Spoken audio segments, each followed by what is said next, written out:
बिस्मिल्लाहिर्रहमानिर्रहीम। चलें जी, आज हम इल्म उसूल फ़िक़्ह पढ़ने वाले हैं, अल-वजीज़, जो सबक हमने स्टॉप किया हुआ था। और आज हम बात पढ़ेंगे अहलियत की। कहाँ से हम चले थे, कहाँ जा रहे हैं, याद है कुछ? आपको मैंने कहा था इल्म उसूल फ़िक़्ह का ताल्लुक़ किसके साथ है?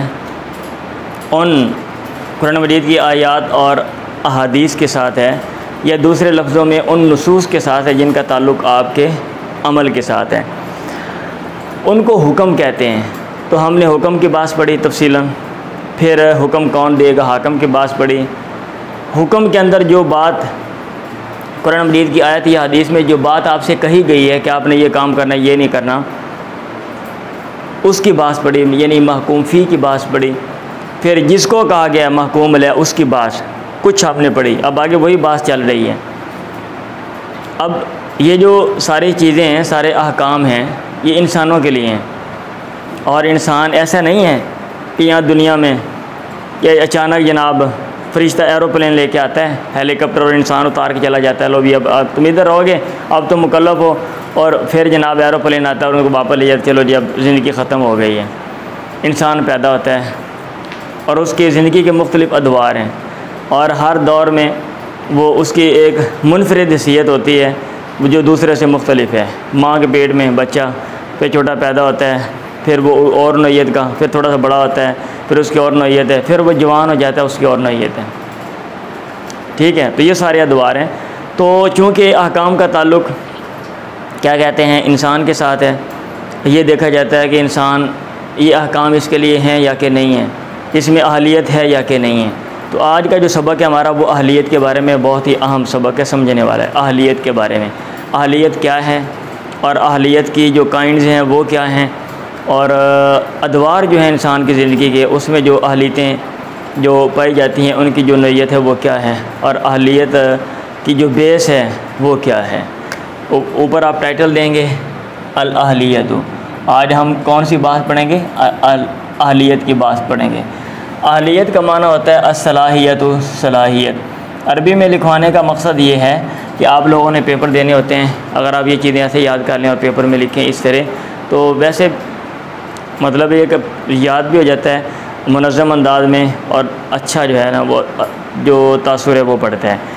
तो अहलियत का माना सलाहियत है। जब हम कहते हैं फ़लाँ बंदे में अहलियत है, इसका मतलब ये है कि फ़लाँ बंदे में फ़लाँ चीज़ की सलाहियत है। जब हम कहते हैं फ़लाँ में फ़लाँ काम की अहलियत नहीं, इसका मतलब वो सलाहियत नहीं है, वो काम कर नहीं सकता। ये सिंपल सी बात है, ये सबको समझ आती है। अब ये अहलियत दो तरह की होती है।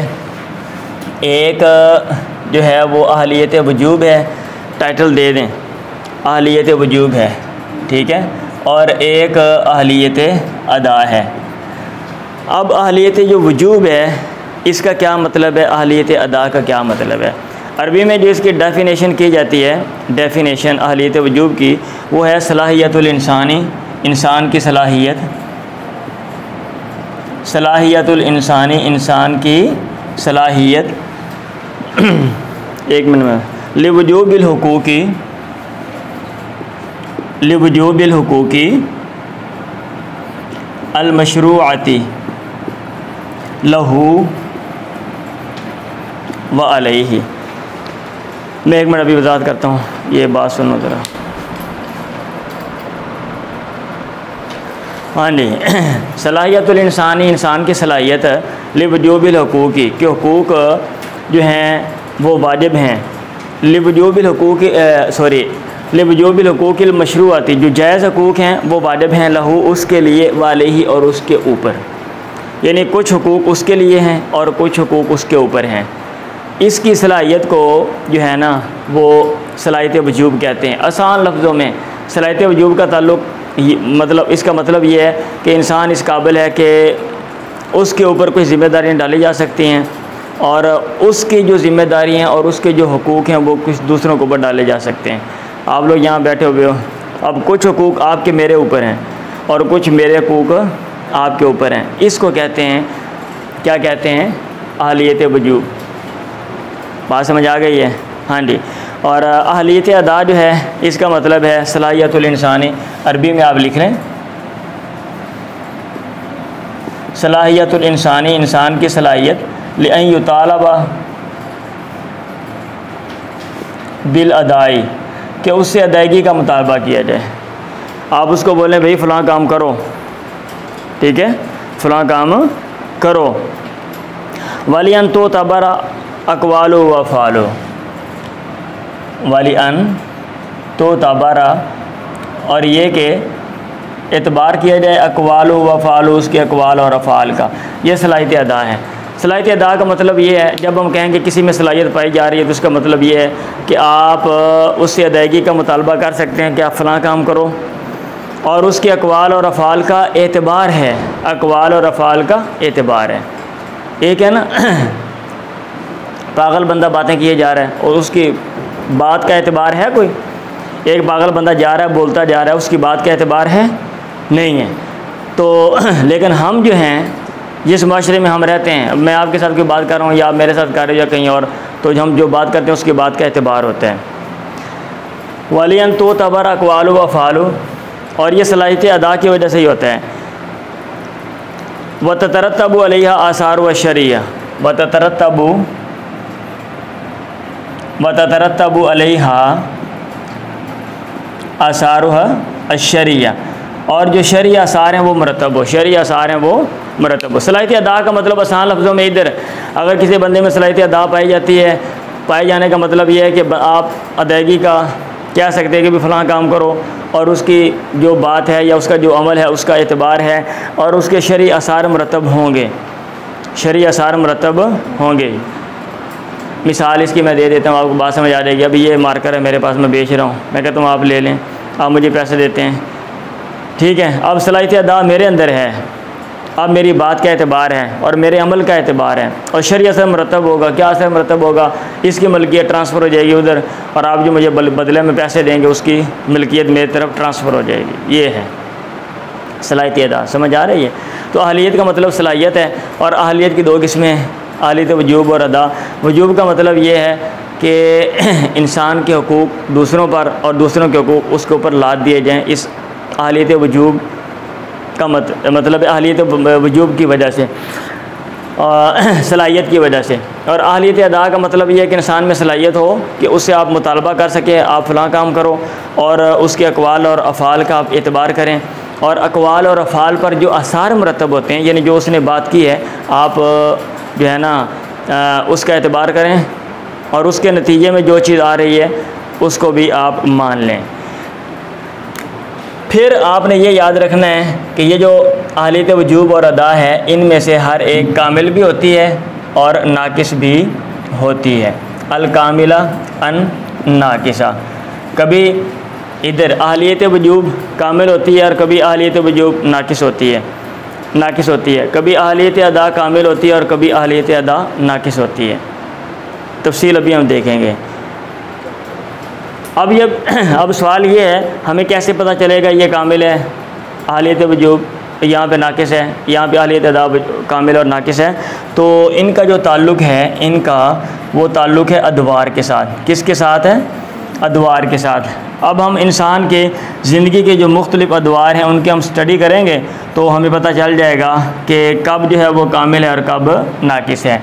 सबसे पहले इंसान माँ के पेट में होता है, तो उस वक्त बच्चा होता है, तो बच्चे को क्या कहते हैं? जनीन, तो उसको दौरुल जनीन कहा गया है। फिर उसके बाद बंदा पैदा होता है, बच्चा पैदा होता है, तो वो अलग हो जाता है माँ से, तो उसको कहते हैं दौरुल इन्फिसाल। इन्फिसाल का क्या माना होता है? अलग होना। दौरुल इन्फिसाल इला तमीज़, तमीज़ तक का दौर, ठीक है। इतना बड़ा हो गया, अब उसको पता चल गया कि ये चीज़ नुकसानदेह है और ये चीज़ जो है ये फ़ायदेमंद है, मैंने ये काम करना है, ये काम नहीं करना, मैंने छत के ऊपर से छलांग नहीं लगानी, मैंने नुकसानदेह चीज़ को नहीं पकड़ना। अब उसके अंदर ये शऊर है, ये आ गया है। अब दौरुल इन्फिसाल इला तमयीज़, ये दूसरा दौर है। फिर उसके बाद जो तीसरा दौर शुरू हो जाता है वो है दौरुल तमयीज़ी। जब वो थोड़ा सा बड़ा हो गया, उसके अंदर शऊर आ गया, तो वहाँ से लेके इलल बुलूग़ी, बालिग़ होने तक ये तीसरा दौर होता है। और उसके बाद जब बालिग़ हो जाता है तो फिर दौर मा बादल बुलूग़, उसको जो है ना वो अलग एक सेपरेट दौर बना दिया गया है। ये 4 अदवार हैं। अब अहलियतों का जो ताल्लुक़ है वो इन अदवार के साथ है। अब हमने ये देखना है कि एक एक दौर में कौन सी अहलियत पाई जाती है और वो किस तरह पाई जाती है। अब ये चीज़ें अगर जहन में होंगी, आपने स्टडी की हुई है, तो फिर आपको फ़ुक़हा किराम के जो फतावा जात हैं और उनमें जो डिफरेंस है वो आपको समझ आ जाएगा। ठीक है, कि एक बंदा ऐसा फतवा दे रहा है, दूसरा ऐसा फतवा दे रहा है, और ये ऐसी चीज़ है जिसमें अकल की ज़रूरत है, अकल इस्तेमाल करने की, तो इसकी बेस क्या है और उसकी बेस जो है वो क्या, बुनियाद क्या है। आगे बढ़ने से पहले ये चीज़ समझ लें कि जो अहलियत वजूब है, इसका जो ताल्लुक़ है वो किसके साथ है? इसका ताल्लुक़ ज़िंदगी के साथ है, अल हयात, ज़िंदगी के साथ है। और अहलियत जो अदा है, अहलियत अदा, इसका जो ताल्लुक़ है वो तमीज़, तमीज़ के साथ है।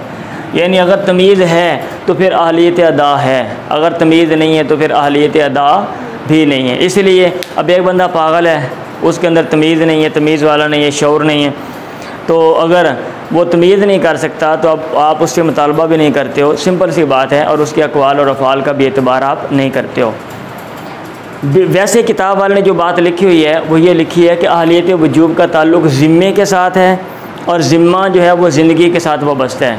यानी जब इंसान के अंदर ज़िंदगी आती है तो उसके अंदर एक वस्फ़ पैदा हो जाता है, शरीयत ने उस वस्फ़ का एतबार किया हुआ है, वस्फ़ शरी, ऐसे उसको डेफिनेशन की अरबी में, किताब उधर पड़ी हुई है कि ये वस्फ़ुन शरीउन युतबर बिही, इस तरह की बरल डेफिनेशन है कि ये शरी वस्फ़ इंसान के अंदर पाया जाता है जिसकी वजह से ना हुकूक का एतबार, या उसके लिए हुकूक हैं और उसके ऊपर हुकूक होते हैं। तो चूँकि अहलियत वजूब का ताल्लुक़ ज़िम्मे के साथ है और ज़िम्मे का ताल्लुक़ ज़िंदगी के साथ है, मैंने डायरेक्ट, ताकि आपको बात याद रहे, अच्छे तरीके से समझ आ जाए, मैंने कहा अहलियत वजूब का ताल्लुक़ ज़िंदगी के साथ है, ये आपने याद रखना है। ज़िंदगी होगी तो फिर अहलियत वजूब है, अगर ज़िंदगी नहीं है तो फिर अहलियत वजूब भी नहीं है। और अहलियत अदा का जो ताल्लुक़ है वो तमीज़ के साथ है, अतमीज़, अगर तमीज़ है तो फिर अहलियत अदा भी है, और अगर तमीज़ नहीं है तो अहलियत अदा नहीं है। ये बात आपने ज़हन में रखनी है, तो फिर आगे वाली बात आपको आराम से समझ आ जाएगी। सबसे पहले हम दौरुल जनीन में जो देखते हैं, जो दौरुल जनीन है, इधर मैं एक साइड पे लिख देता हूँ। जो दौरुल जनीन है, अब आप मुझे ये बता दें कि जब माँ के पेट में बच्चा होता है उसमें तमीज़ पाई जाती है या कि नहीं पाई जाती? पाई जाती है? नहीं पाई जाती। जब तमीज़ नहीं है तो अहलियत अदा भी नहीं है। इसका मतलब ये है कि दौरुल जनीन में अगर हम अहलियत अदा की बात करें तो अहलियत अदा नहीं पाई जाती, अहलियत अदा नहीं पाई जाती। ठीक है, जब माँ के पेट में बच्चा होता है तो उसमें हयात, ज़िंदगी पाई जाती है या कि नहीं पाई जाती? पाई जाती है। इसका मतलब ये है कि अहलियत जो वजूब है वो उसमें पाई जा सकती है, अहलियत वजूब उसमें पाई जा सकती है। लेकिन मसला ये है कि यहाँ पे बच्चे के दो पहलू हैं। बच्चे के कितने पहलू हैं? दो पहलू हैं।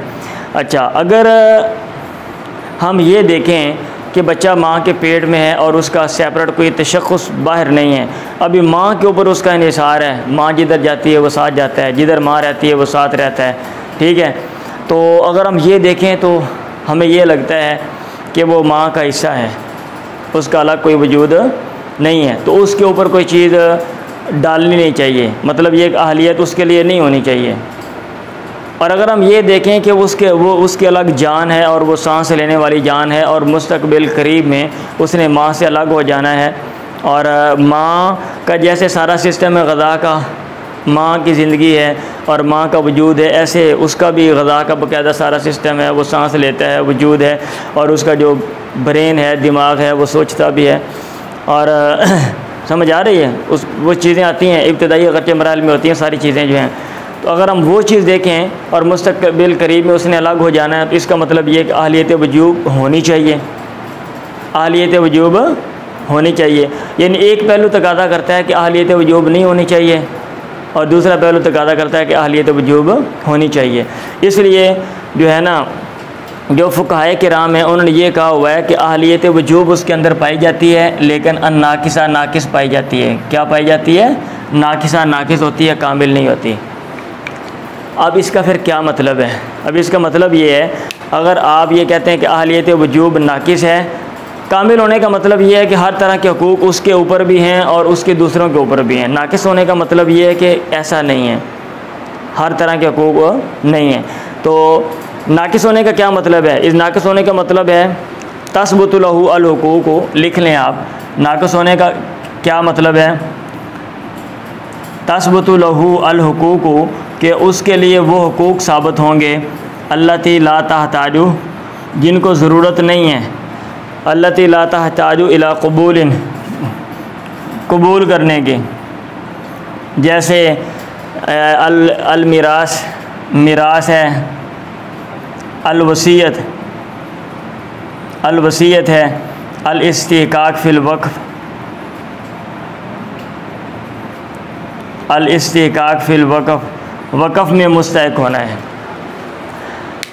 अहलियत वजूब नाकिस चूँकि बच्चे में पाई जाती है, इसलिए वो हुकूक जिनमें कबूलियत, यानी बाज़ हुकूक उसके लिए साबित होंगे, बाज़ हुकूक उसके लिए साबित होंगे। और वो कौन से हुकूक हैं? मिरास उसको मिलेगी, वसीयत अगर कोई बंदा करना चाहता है उसके बारे में वसीयत कर सकता है, और उसके मरने के बाद वसीयत के मुताबिक उसको जो चीज़ है वो मिल जाएगी।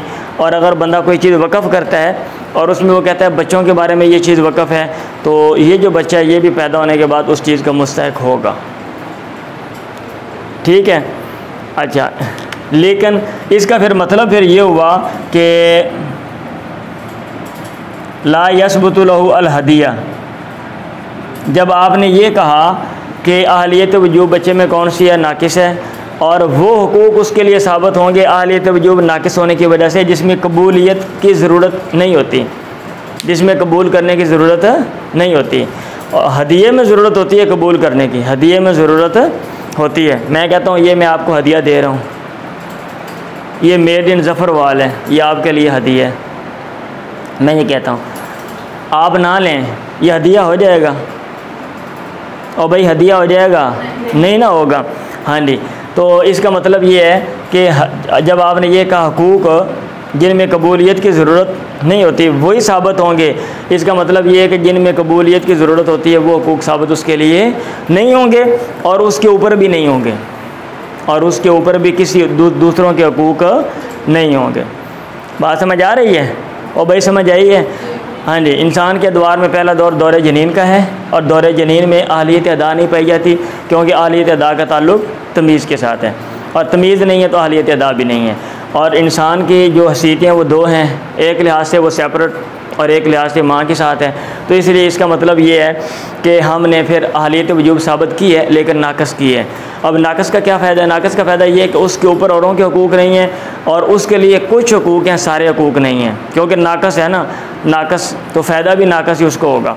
तो इसलिए जिन हकूक़ को जो है ना वो कबूल करने की ज़रूरत नहीं होती वो साबित होंगे, और जिनमें कबूलियत की ज़रूरत होती है वो साबित नहीं होंगे। बात समझ आ गई है? अब हम चलते हैं आगे दौरुल इन्फिसाली इला तमयीज़ की तरफ। दौरुल इन्फिसाली, तो इसमें अब आप मुझे ये बताएं, अहलियत अदा पाई जा सकती है? अहलियत अदा दौरुल इन्फिसाली इला तमयीज़ में पाई जा सकती है? नहीं पाई जा सकती। क्यों? क्योंकि बच्चा जब पैदा होता है वो तमीज़ कर सकता है। हाँ मम्मा मुझे ये ना लगाना, छोटा सा बच्चा है, हाँ मुझे ये ना कच्चा लगाओ, ये कच्चा ना पहनाओ, मुझे ये पैम्पर ना लगाना, मैंने फ़लाँ कंपनी के पैम्पर पहनने हैं। बच्चा कह सकता है मम्मा मुझे दूध में चीनी डाल के दो, ये फीका दूध है, मैंने नहीं पीना। कह सकता है बच्चा। अभी वो बड़ा होने तक जब ऐसे ऐसे सीखता जाता है, फिर तमीज़ का जो है ना वो दौर आता है, मतलब जब वो उसमें एंटर होता है। वो कब होता है? माजी के उलमा जो थे उन्होंने तो उसका तयन नहीं किया होगा ना। एक बच्चा वो दौर तमीज़ में जल्दी जो है ना वो दाखिल हो जाता है, एक बच्चा वो आराम से दाखिल होता है ठहर के। पर अब जो है कानून साजी की गई है, और बाद वाले जो हैं उन्होंने मुताखिरीन जो उलमा या फ़ुक़हा है उन्होंने कहा 7 साल की उम्र को हद बनाया है, यानी 7 साल की उम्र को जब बच्चा पहुँच जाएगा अब हम कहेंगे ये दौर तमीज़ में एंटर हो गया, अब उसके अहकाम चेंज हो जाएंगे। बात समझ आ रही है? हाँ जी, तो अहलियत अदा बहरहाल नहीं है क्योंकि तमीज़ नहीं है पैदा होने के बाद। और अहलियत जो वजूब है, अहलियत जो वजूब है वो कामिल उसमें पाई जाएगी। अहलियत वजूब क्या पाई जाएगी? अहलियत वजूब अल कामिला, आप लिख लें। अच्छा, अब अहलियत वजूब जो कामिला जब आपने कह दी अहलियत वजूब उसमें कामिला पाई जाएगी, अब उसका क्या असर है? तो इसमें दो तरह के हकूक़ हैं। कितने तरह के हकूक़ हैं? दो तरह के। अभी हमने बात की थी ना, आहलियत वजूब जब पाई जाएगी तो इसका मतलब ये है कि उसके हुकूक औरों के ऊपर और औरों के हुकूक उसके ऊपर डाले जा सकते हैं। जब आप कहते हैं इसके अंदर आहलियत वजूब है तो इसका मतलब यही है कि इसके हुकूक आप औरों पर और औरों के हुकूक इस पर आप डाल सकते हो। अब आपने कह दिया आहलियत वजूब जो है वो कामिला, क्या इसका मतलब है हर तरह के हुकूक उसके ऊपर और मतलब है उसके हुकूक दूसरों के ऊपर, या कि इसमें कुछ डिटेल है, तफसील है? भाई इसमें तफसील है। कैसे? हुकूक दो तरह के हैं। हुकूक कितनी तरह के हैं? दो तरह के हैं। एक है हुकूकुल इबाद, बंदों के हुकूक हैं, और हुकूकुल्लाह, अल्लाह के हुकूक हैं। हुकूकुल्लाह अल्लाह के हुकूक हैं। अब हुकूकुल्लाह जो हैं याद रखें, उसमें जो है ना हुकूकुल्लाह में इबादात आती हैं, इबादात बदनिया और मालिया, ये इसमें आती हैं। तो इसके अलावा सज़ाएँ आती हैं, हुकूकुन उकूबिया, इसमें क्या आती हैं? या इसमें यूँ कह लो हुकूक आते हैं उकूबिया, सज़ाओं वाले जो हुकूक हैं। मसलन अल हद्दु, हद लगाना। तो ये वाले ये जो सारे हैं ना, ये हुकूक उसके लिए साबित नहीं है, अगरचे उसमें आहलियत वजूब कामिल है, लेकिन ये वाले हुकूक उसके लिए साबित नहीं। भाई क्यों? अभी आपने ये कहा था कि आहलियत वजूब जब उसमें पाई जाएगी, आहलियत वजूब पाई जाएगी तो हुकूक उसके लिए और उसके ऊपर होंगे। अभी आप ये कह रहे हो भाई उसकी वजह ये है कि ये वाले जो हुकूक हैं, ये वाले जो हुकूक हैं हुकूकुन उकूबिया, और ये जो इबादात हैं इनके पीछे एक फ़लसफ़ा है। जब इंसान को मुकल्लफ बनाया गया और उसको कहा गया आपने इबादत करनी है, आपने नमाज़ पढ़नी है, आपने हज करना है, आपने ज़कात देनी है, ठीक है, तो उसकी आजमाइश मकसद है। अब क्योंकि बच्चा है उसको आजमाया नहीं जा सकता, और यहाँ पे आजमाइश ठीक है नहीं, कर नहीं सकता, अभी छोटा बच्चा है, इसलिए ये वाले जो हुकूक हैं ये उसके ऊपर नहीं है, ये वाले हुकूक उसके ऊपर नहीं है। अच्छा, जो हुकूकुल इबाद हैं, हुकूकुल इबाद हैं, तो इसमें दो तरह के हुकूक हैं। एक हैं हुकूकुल इबाद में हुकूकुन मालिया, और एक हैं हुकूकुन उकूबिया। हुकूकुन मालिया जैसे ज़मानुल मुतलफ़ात, आपने बच्चे ने कोई चीज़ ज़ाया कर दी है, अब आपको चट्टी पड़ गई है, ये साबित हैं। हुकूकुन मालिया ताजीबु, ये वाजिब होंगे, ये वाजिब हैं बच्चे के ऊपर। अगर एक बच्चा किसी का नुकसान करता है तो आपको उसका जुर्माना, आपको उसकी चट्टी देना पड़ेगी। और ये जो हुकूकुन उकूबिया हैं इसमें जैसे किसास है, जैसे क्या है? किसास है, तो ये वाजिब नहीं है, ये वाजिब नहीं है। अच्छा, बच्चे से कैसे हम किसास बच्चा कैसे कर सकते हैं? बच्चे ने कोई ऐसा काम किया जिसकी वजह से उसने दूसरों को नुकसान पहुंचाया, ठीक है, तो अब बच्चे से किसास नहीं लिया जा सकता, बच्चे से किसास नहीं लिया जा सकता। हाँ, बच्चा अगर किसी का क्या कहते हैं नुकसान कर दे तो फिर अल मुतलफ़ात, जो चीज़ उसने तोड़ी है उसको आपको जुर्माना देना पड़ेगा। अच्छा, बच्चा जो है वो कैसे किसी का नुकसान करेगा? क्या कहते हैं मतलब कैसे किसी को शख्स को तकलीफ़ पहुँचा सकते हैं? मैं नमाज़ पढ़ रहा था, मुझे वो मिसाल याद आ गई। सजदे में गया तो मेरे साथ जो भाई साहब थे ना, उन्होंने अपने 3 साल का बच्चा जो है ना वो आगे बिठा दिया ला के, और वो सुतरा मेरे आगे पड़ा हुआ था। अब बच्चा ने पहले सुतरे के साथ खेलता रहा, अब मुझे डर लगा, मैंने कहा मुझे कहीं सर मेरा मार दे, वही बात हुई। मैं सजदे में गया, उसने ना सुतरा उठा मेरे सर में मारा, और मेरा ख्याल ये था दूसरा मारता मेरा सर फट जाना था इतना ज़ोर से। अब मैंने सजदे में वो पकड़ा सुतरा और बच्चे कैसे करके ना मैंने दूर फेंक दिया। और नमाज के बाद जो है ना वो उसका जो वालिद है वो हंस रहा था, हाँ बच्चे ने आपके सर में वो डंडा मार दिया ऐसे करके, ठीक है। तो मुझे हैरानगी, मैंने कहा भैया तो अब लेकर ही ना हो, लेकर आए तो उसको संभाल के रखो, इसको मेरे आगे बैठा दिया, वो डंडा वो मारेगा तो सर फट जाएगा, नुकसान हो जाएगा, फिर कहना बच्चा है। तो ये चीज़ है, इस तरह के अगर किसी बच्चे ने किसी को मतलब है कोई नुकसान पहुँचाया है, शख्सी जो नुकसान है, तो वहाँ पर किसास नहीं है। अब ये नहीं मैं कहूँगा बच्चे लंबा करो, मैं जनाब मैं भी सुतरा मारना से कहते और दिल करे ओडा सुतरा मारा, बच्चा आ गया इन्ना लीला हो गया, फिर समझ आ रही है? तो ये चीज़ नहीं है। अच्छा, इसमें ये जो तारीब हुकूक मालिया हमने पढ़े हैं ना कि माली हुकूक उसके ऊपर वाजिब हैं, इसमें ज़मानुल मुतलफ़ात भी आता है और इसमें उजरतुल अजीर मज़दूर की उजरत भी आती है, इसमें नफ़क़तुज़ ज़ौजा बीवी का नफ़का भी आता है। बंदे ने पैदा होते ही जनाब उसका शादी कर दी लड़की के साथ भी, फ़लाँ जो बेटी पैदा हुई है ना फ़लाँ के घर में, वो और ये दोनों आपस में मियाँ बीवी हैं। बाद लोग निस्बतें कर देते हैं, अगर निस्बत कर दी है अब उसका ख़र्चा इसके ऊपर, इसके माल के ऊपर है, ये उसको देना पड़ेगा। बात समझ आ रही है? यस। तो ये तफसील है दौरुल इन्फिसाल की, दौरुल इन्फिसाल इला तमयीज़ की, यानी इस दौर में अहलियत अदा नहीं है और अहलियत वजूब है और अहलियत वजूब कामिल है। लेकिन कामिला का ये मतलब नहीं है कि हर तरह के हकूक़ उसके ऊपर हैं, ठीक है, हर तरह के हकूक़ उसके ऊपर आप डाल दें, नहीं है, हुकूकुल्लाह उसके ऊपर नहीं है। अगर ये इसमें भी बाज़ चीज़ों में अहले इल्म का इख्तिलाफ़ है, हुकूकुल्लाह के बाज़ में अहले इल्म का इख्तिलाफ़ है। अच्छा, और जो हुकूकुल इबाद हैं उसमें जो माली हकूक़ हैं वो वाजिब हैं और जो हुकूकुन हुकूक़ भी है जैसे आपको मैंने मिसाल दी वो वाजिब नहीं है, ठीक है। अब हम चलते हैं आगे, जो तीसरा दौर है दौरुत तमयीज़ इलल बुलूग़, यहाँ पे नीचे लिख देता हूँ, दौरुत तमयीज़ इलल बुलूग़, बालग होने तक बच्चा जो है वो दौरे तमीज़ में दाखिल हो चुका है। तो दौरे तमीज़ में जब दाखिल हो गया है, अहलियत वजूब उसके लिए कामिल थी ना, और भाई अहलियत वजूब कामिल थी ना, तो जो डिटेल इधर है वही डिटेल इधर है, वो अहलियत वजूब वैसे रहेगी, ठीक है।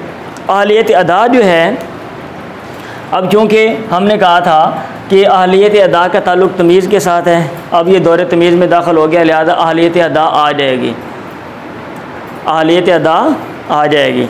लेकिन अहलियत अदा जो है इसमें जो पाई जाएगी वो कामिल नहीं नाकिस पाई जाएगी, क्योंकि अभी तमीज़ जो है इसको हकीकी तमीज़ कब आएगी, हकीकी अकल कब आएगी, जब ये दौरे बुलूग़ में दाखिल होगा।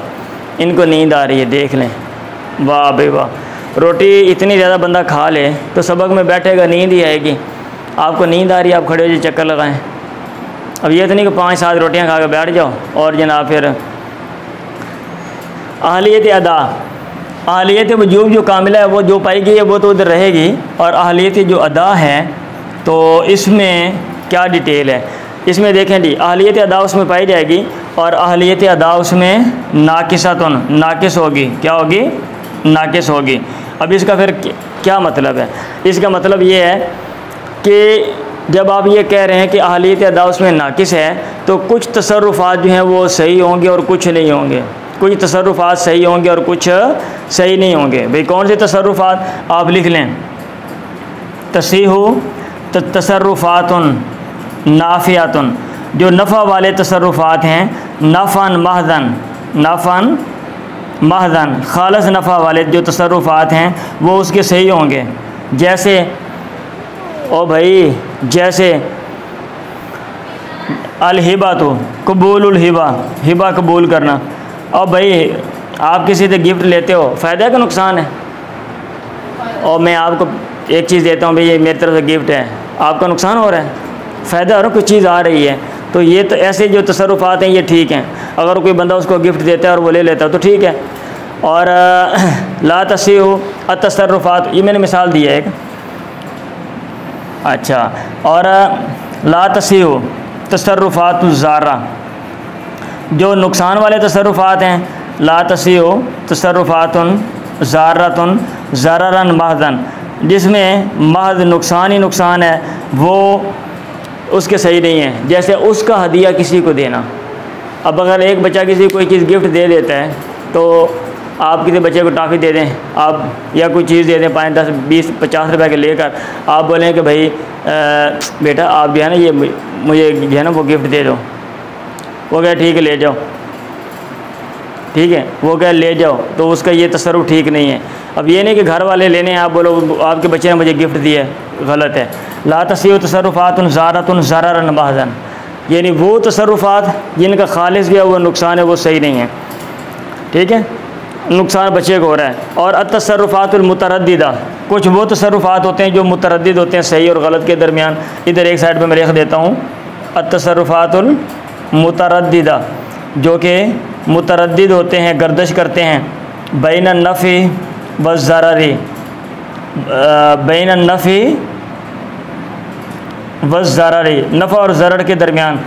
ठीक है, जैसे ख़रीदो फ़रोख्त है, जैसा कि ख़रीदो फ़रोख्त है, जैसा कि बै है, मिसाल दे रहा हूँ, जैसा कि बै है। अब एक चीज़ बेचते हैं या ख़रीदते हैं, एक चीज़ बेचते हैं या ख़रीदते हैं, अब उसमें नफ़ा भी हो सकता है, नुकसान भी हो सकता है ना। तो ये वाले जो तसर्रुफ़ात हैं, अत-तसर्रुफ़ातुल मुतरद्दिदतु बैन नफ़ी व ज़ररी, तो इनके बारे में ये हुक्म है मौक़ूफ़तुन अला इजाज़तिल वली। ये वाले जो तसर्रुफ़ात हैं ये मौक़ूफ़तुन अला इजाज़तिल वली, ये वली की इजाज़त पर इनका जो है ना वो दारोमदार है। अगर वली इजाज़त देता है तो फिर इनका एतबार है, अदरवाइज़ बच्चे के ऐसे तसर्रुफ़ात का एतबार नहीं है। अब दौरुल तमयीज़ इलल बुलूग़ के बाद बच्चा बालिग़ हो जाता है। अब उसमें हर तरह के क्या कहते हैं अहलियत अदा कामिल हो गई है। अब उसके हर बात का एतबार है, हर अमल का एतबार है, और जो है ना वो आज़ाद है। और अहलियत जो वजूब है वो तो कामिल पहले ही हो गई थी ना, अहलियत वजूब पहले ही कामिल हो गई थी। बात समझ आ रही है? और भाई समझ आ रही है? तो ये जो अहलियत की जो बात है उसका ये सारा खुलासा है जो मैंने आपको बता दी है।